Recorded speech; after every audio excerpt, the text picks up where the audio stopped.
నిన్న తెలంగాణ రాష్ట్ర ముఖ్యమంత్రి రేవంత్ రెడ్డి సారు జనాలందరి కోసం ఒక మంచి శుభవార్త అయితే తెచ్చిండుల్లా. మరిగా మంచి ఆర్తి ఏందంటే ₹1,00,000 రుణమాఫీ చేసిండు. ఇట్లా రుణమాఫీ చేసుడుతోనే కాంగ్రెస్ పార్టీలో ఉన్న నాయకులందరిగా జనాలందరూ రేవంత్ రెడ్డి సారు చిత్రపటానికి పూలమాలలేసి పాలాభిషేకాలు చేసుకుంటా సంబరాలు చేసుకున్నారు పోన్రి.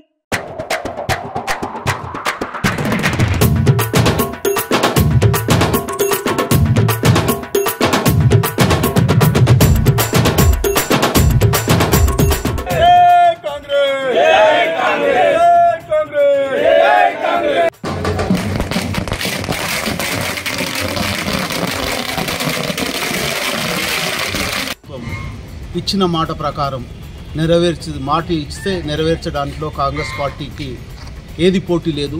ఈరోజు వరకు ఎప్పుడు మాట ఇచ్చినా, రాహుల్ గాంధీ మాట ఇచ్చినా, ఎవరిచ్చినా కానీ ఖచ్చితంగా నెరవేర్చే రకంగా ఈరోజు 2 లక్షల రుణమాఫీని ఏక దఫాలో మాఫీ చేసే ఘనత కాంగ్రెస్ పార్టీకే ఉంది.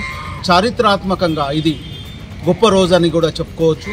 ఈ కాలంలో రైతులకు రుణమాఫీ చేయడం అనేది రైతు అన్నదాతే బాగున్న రోజే అన్ని రకాలుగా బాగుంటుంది. గతంలో కాంగ్రెస్ ప్రభుత్వం ఎలాగైతే ఏకకాలంలో ₹1,00,000 రుణమాఫీ చేసిందో అదేవిధంగా ఈరోజు రేవంత్ రెడ్డి గారి ఆధ్వర్యంలో కాంగ్రెస్ పార్టీ రైతులకు ఇచ్చిన మాట నిలబెట్టుకొని ₹1,00,000 లోపు ఉన్న రుణమాఫీ చేయడం జరిగింది.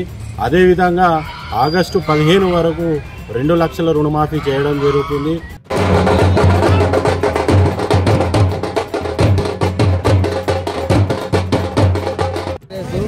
రైతు నాయకులకు అందరికీ రుణమాఫీ ₹2,00,000 మాట ప్రకారము ₹2,00,000 అందరి రైతులకు ఏ సమస్య లేకుండా అందరికీ ₹2,00,000 రుణమాఫీ చేస్తుంది. ఇది పకడ్బందీగా రుణమాఫీ ప్రక్రియ పకడ్బందీగా జరగాలని గౌరవ కలెక్టర్ గారు ఆదేశించిన మేరకు జిల్లా వ్యాప్తంగా 47,700 మంది రైతులకు రుణమాఫీ కార్యక్రమం చేపట్టడం జరిగింది.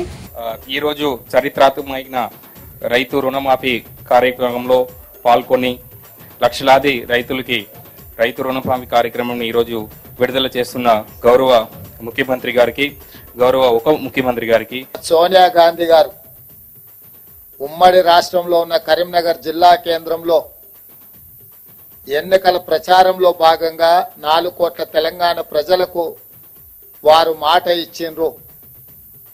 ఈ ప్రాంత ప్రజల యొక్క 60 సంవత్సరాల ఆకాంక్ష నాకు తెలుసు, తప్పకుండా అది నెరవేరుతుంది అని ఆ మాట ఇచ్చిన శ్రీమతి సోనియా గాంధీ గారు ఎలా అయినా మాట నిలబెట్టుకోవాలని ఎన్ని ప్రయత్నాలు చేసినా, ఎన్ని అవాంతరాలు వచ్చినా, ఎంతమంది అడ్డంకులు సృష్టించినా ఒక దశలో పార్టీకి తీరని నష్టం జరుగుతుంది.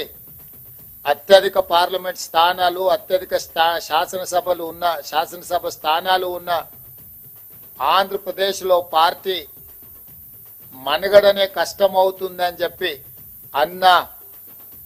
వాస్తవంగా అది జరుగుతుందని అంచనాకి శ్రీమతి సోనియా గాంధీ గారు వచ్చినా వెనక్కి తిరిగి చూడకుండా మాట తప్పని మడమ తిప్పని నాయకురాలుగా 4 కోట్ల తెలంగాణ ప్రజల యొక్క ఆకాంక్ష నెరవేర్చి తెలంగాణ రాష్ట్రాన్ని ఏర్పాటు చేయడం జరిగింది.